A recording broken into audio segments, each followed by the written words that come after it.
Building a new habit can feel overwhelming, especially when you don't know where to start. Fortunately, there's a proven way to build new habits more easily and even to build multiple habits. Habit stacking offers a simple, effective solution. Habit stacking is like building with toy blocks. If you add too many blocks at once, the tower topples. But if you add one block at a time, you can create a stable structure. That is the essence of habit stacking.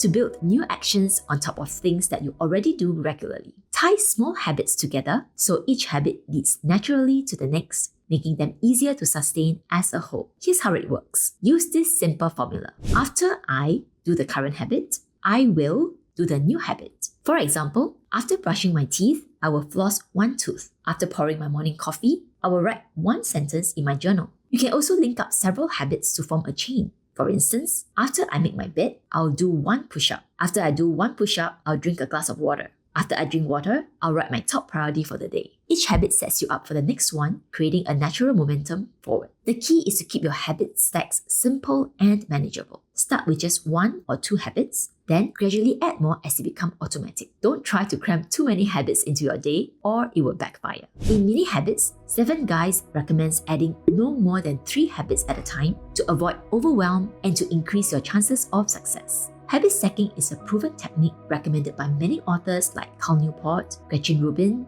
James Clear, and 7 Guise. So, are you ready to start habit stacking? Explore reading graphics book summaries for more habit building strategies and start creating the life you want, one small step at a time.